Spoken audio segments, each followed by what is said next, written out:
Hello fellow humans on the planet of Earth. Today we're going to stay down to Mars and discuss 10 records in baseball that are absolutely untouchable. Any baseball fan should be able to guess a few before the video starts, but I hope there's some in here that makes you spit out your chewing tobacco and yell, damn. Starting off for number 10, I have Johnny Burnett, who holds the records for most hits in one game.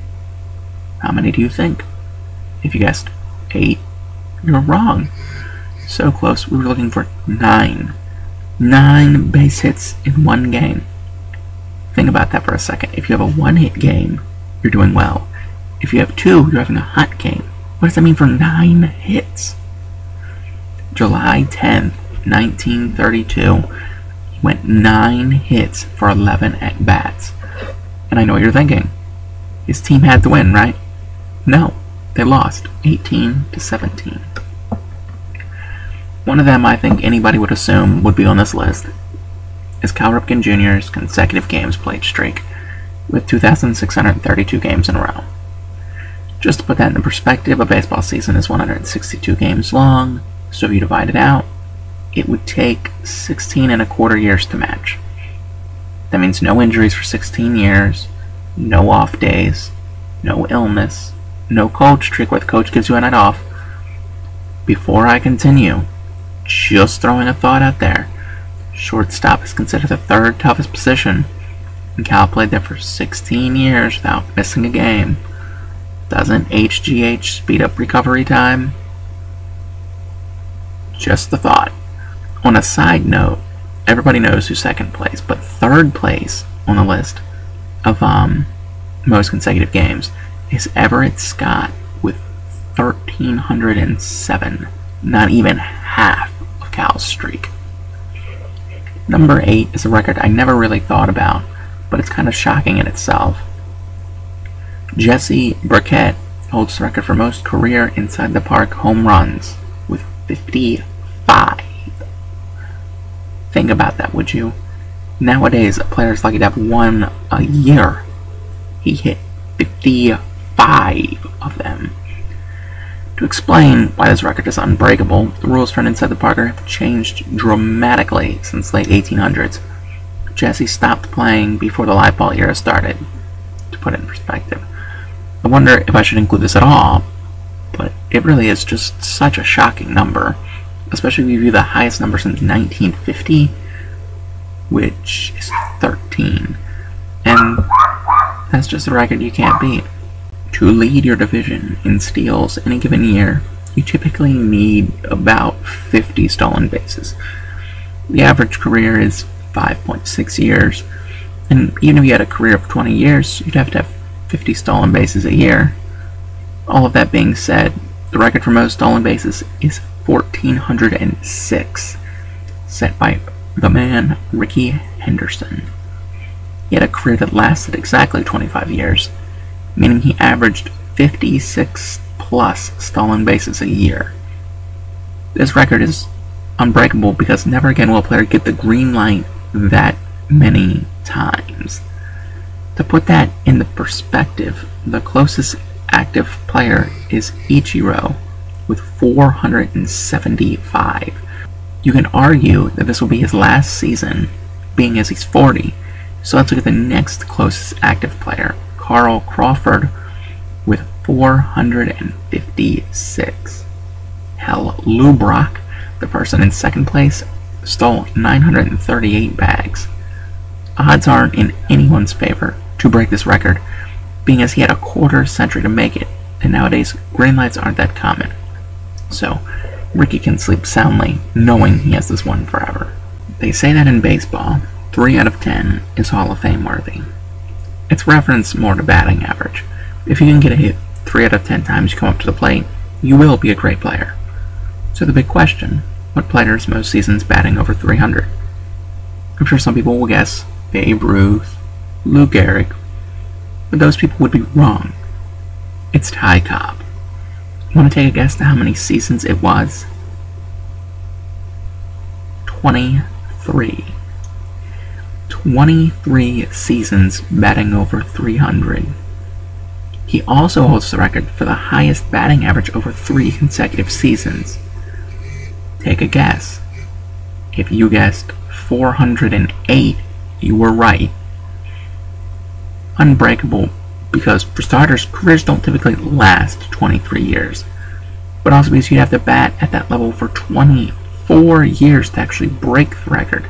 And in this day and age, between injuries, star pitchers, and swinging for the fences, it just won't happen again. Number 5 is definitely a once-in-a-lifetime occurrence. The lowest single-season ERA is 1.12 by Bob Gibson in 1968. Baseball history lesson time. But before the 1920s is the dead ball era, meaning it favored pitchers more than hitters. There were still good hitters, we're not going to ignore them, but typically pitching records are held by players back then. In 1968, though, for whatever reason, baseball's rules changed and the balance was gone. They changed the height of the pitching mound from, I believe it was 10 inches to 15 inches, and increased the size of the strike zone, giving pitchers a high strike much more often. All of this being said, it was the year for pitchers. The batting leader in baseball that year, Carl Yastrzemski, batted 301. The only player to bat over 300 that year. Wow. This feat is untouchable, being as home runs are very common now, and they hopefully learn from this mistake of a year. So there's no way any player nowadays could do that. I mean, think about that. Now, typically, as a cleanup hitter, if you drive in 100 runs, that's considered a good year.